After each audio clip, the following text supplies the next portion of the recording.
Hello and welcome to Hand of Fate. One more for the game.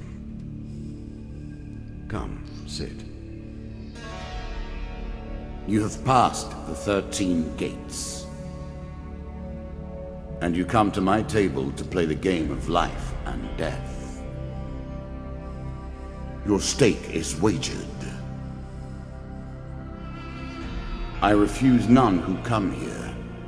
Yet, I say, turn back.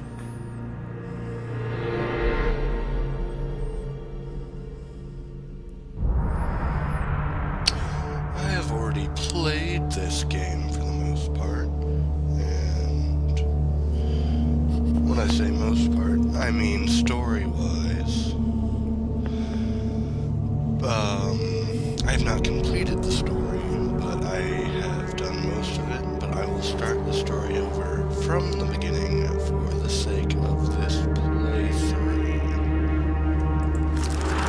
The game begins.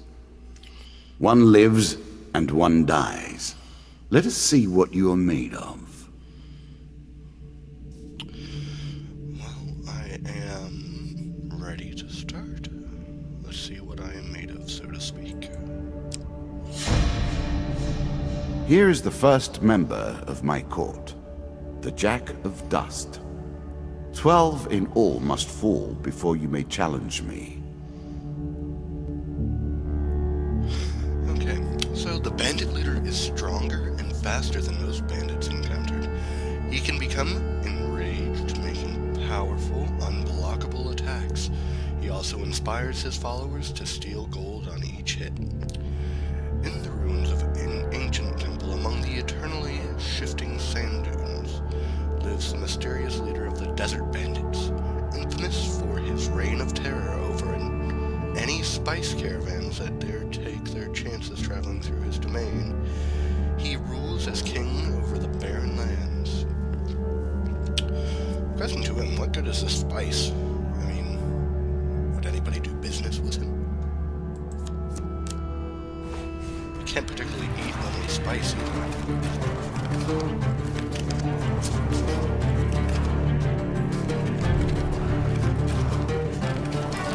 Let the cards fall where they may. We begin. Right, so this is my health, 100 out of 100. This is my food. Every time I move to a new card, it spends 1 food, and I am healed 5, unless certain factors come into play. Gold, that is used to buy either more food, restore your health, or buy items. I start You can always review your cards here. with a rusty axe as my weapon. I don't have anything else besides some light armor. Blessing and curses will not come into play for some time. Helms, these will just give you bonuses, not necessarily to stats except for speed, but from what I've seen, increased chances to do things, and once certain things happen, well, it does something in response. Shields, generally you can use this to reflect projectiles. You don't actually use it for blocking melee attacks, but you do use it for hitting projectiles back at enemies, whether it be magic or otherwise. Artifacts, these are generally active items which you can use for certain benefits in combat. Rings, very similar to helms, they generally provide some sort of bonus after some sort of prerequisites are met. Prerequisites, I should say. And gloves are the same as rings and helms as far as I know. So let us see what our first card holds. That first moment, that glinting weapon, the call to action, to adventure. Truly, there is nothing like it. Truly, I say to you that there is nothing like this. I will climb down and retrieve the weapon.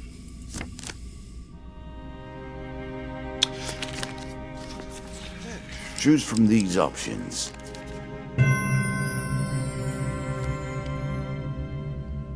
Generally, what you want to do with the random choice cards is look at whatever one goes on top. If it's a good one, well, watch where that goes. And if it's a bad one, watch where it goes and not choose that one, and vice versa, as it goes. So let's see what weapon I shall retrieve. A sword. This is a straight upgrade to the axe. It does more damage, and I am fairly sure that swords attack A moment faster than to axes. savor. That will make you much more effective. Maiden. Fair Merith. I'm not surprised to find that this encounter remains vivid in your memories. One day in a shabby forest you can encounter an elf maiden. She stops to greet you. I am Merith of the Forest Folk. My people have long helped the mortals of this realm. What boon would you ask of me? Ask for longer life? Ask for supplies, or ask for gold? I will ask for a longer life, because I do not foresee food problems on this journey. Later on, I will primarily ask for food. I generally do not ask for gold, because I do not prioritize that. As you wish, Merith mutters and waves her hands. Light shines from your skin. The dealer draws you one max health gain card. As far as I know, it can only be a +5 anyway.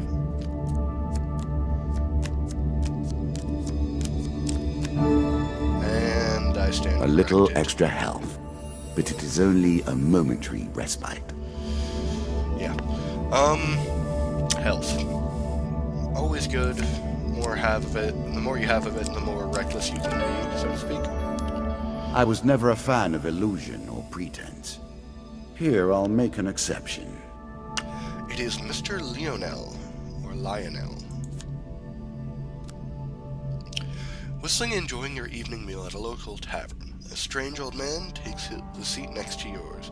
He taps your shoulder quite painfully with his wooden staff to get your attention, and you notice that he appears to be a goblin, poorly disguised as a human. His wizened face grins at you with a hint of madness. My name is Mr. Lionel.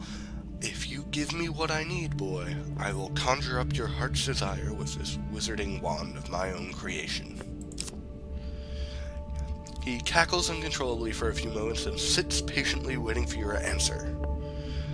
I have the choice of give him the bread from your plate, give him 20 gold, which I don't actually have that option because I have no money to my name, ask him what he needs, and 4, ignore the goblin. I'm going to ask him what he needs. Need? I need to help you. Mr. Lionel taps his staff on the ground and a shield materializes at your feet. There you go, old bean. He smiles a warm grin that reveals all his chipped and yellow teeth. Your face reminds me of my son. I haven't met you before, have I? And I get a shield. I cannot expect you to get by without some protection.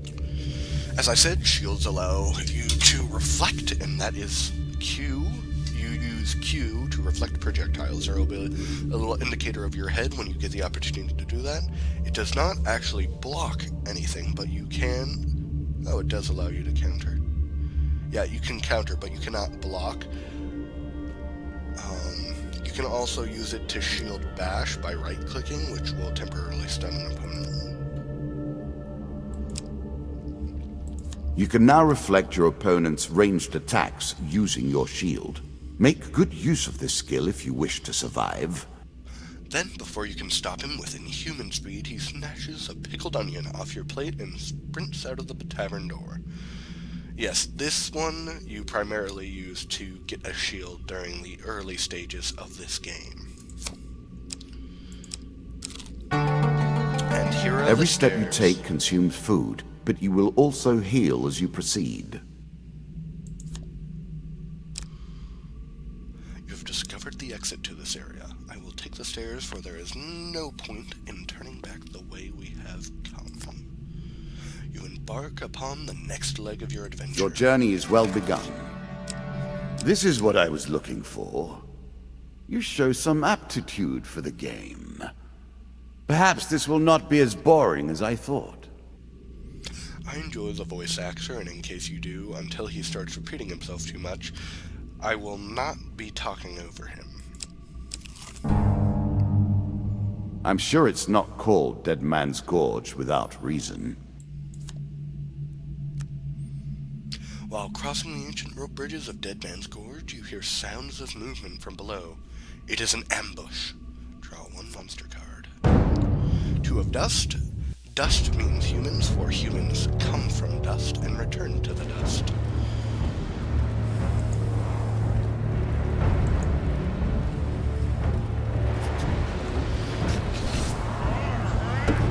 So far, that is the most creative of things. You can now counter your opponent's attacks. Hit the counter button when you see the flashing indicator.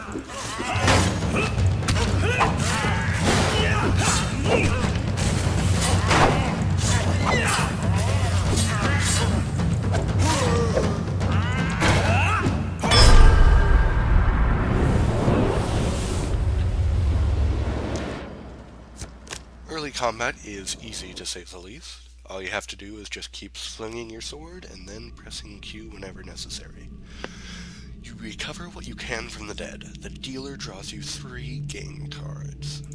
I'm sure you're grateful I for get an that. axe. Honestly, I prefer the axes to the swords. So I will Really? equip it. Is that what you're going to do? Yeah, I am going to do that. Supplies, I gain 3 food. This is why I foresaw no food problems and 15 gold.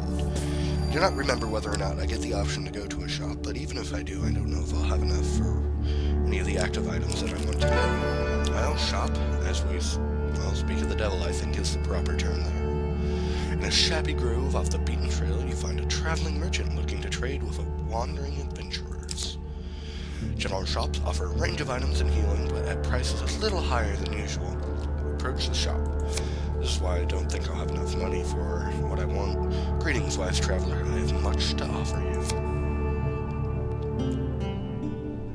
If you were wondering why you've been collecting all that gold, you now have your answer. We're starting to get into the meat of the game now. The back and forth between resources and rewards. Truly, truly, I say to you, this is the meat of the game. Not particularly. Well, at least there's nothing I particularly care to buy here. I will, however, sell this sword. The most fundamental symbol of might for an age. I do not foresee any food problems, as I said, so I will not be dropping any gold on the food in case I have other options with it. For as far as I know, this is still random, even though you have a small card pool to choose from. Ambush. What did you think would happen with a card called Ambush, eh? A slight rustling behind you is all the warning you get that your life is in grave danger. 3 of dust.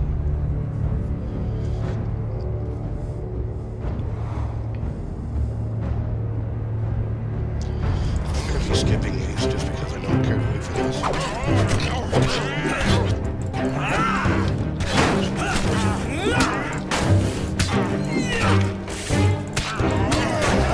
Yes, you can cancel your attacks so that you can counter, and I highly suggest that there's no point not.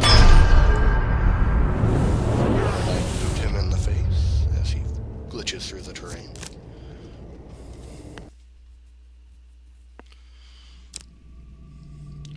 I will attempt to now sneak up and kill them.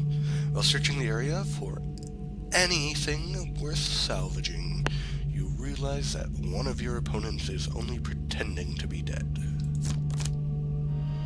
So as I said, for these things, look for the one on top.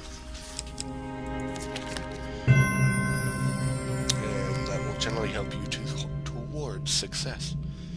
A quick weapon blow to the head fixes that. You finish searching the area. 3 game cards. Equipment. Shield, since I already have A it. strong left arm is as important as a strong right arm, after all. More food. And 15 gold.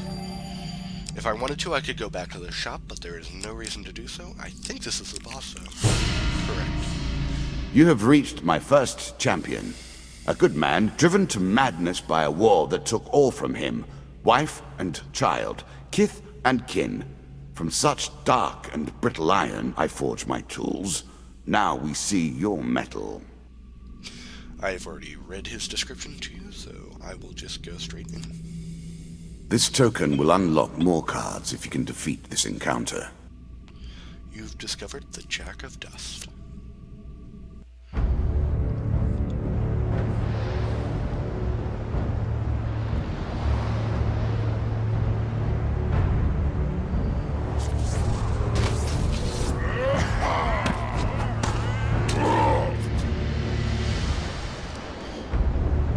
Some enemy attacks cannot be blocked or countered.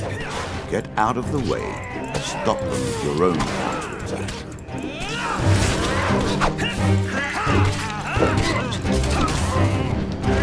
There you see a dodge roll.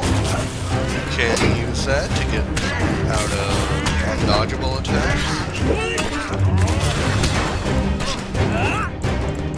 And I highly suggest you do. I wasn't sure whether or not he was going to do an undodgeable one there. In general, I think it is best to dodge roll away from boss fights, boss attacks because of that. But at this point, because I have so much health, I'm just tanking it because I don't care.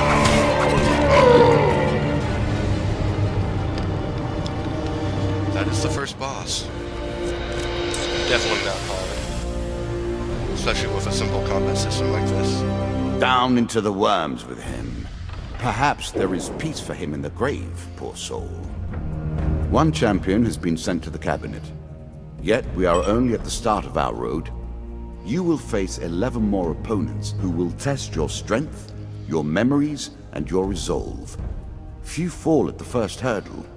None reach the last. We have wagered, and you have won. You may claim your rewards, yet I will also claim mine. As you improve, so do I. Balance must be retained. Well, just as he says, the game must be balanced, so he will get stronger as we do. Well, first one, Jack of Skulls, that will be our next boss. Dead King's Hall, and if in case you did not understand it, these marks at the bottom of the cards will mean if you complete the card's prerequisite for succeeding, you will get these, which give you even more cards. Captain of the Guards is a nice one. It's easy. River. That one, you want to have light armor equipped while you cross it to actually succeed it, because if you have anything heavier, it will not let you get the card. Local Peasant, that's fine, and Devil's Choice, which is also fine.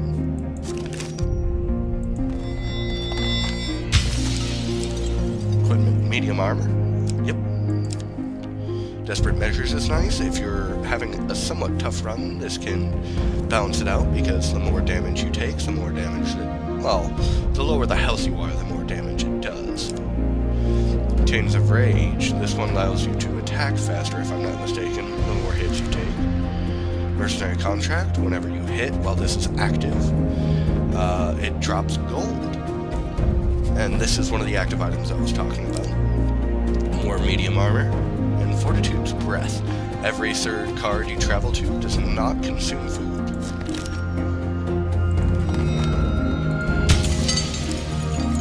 Right, Bandit Attack. I'm required to have this as one of the cards I will possibly encounter in the next one. Maze of Traps. The lock means that I cannot change this out. And Goblins. Goblins are annoying just because there's really no gain from it. You just have to beat them up and prevent them from stealing your items. Shall we deal again? That will be it for the first episode. Ah, good. Now you understand the basics, we can begin in earnest. Your hero is returned to his beginning items. Our decks are reset. Welcome to the cabinet, home of the members of my court. That will be it for this episode. We will continue with the story next time. I will possibly also do an alternate one on Endless Mode when I unlock that for you. Goodbye.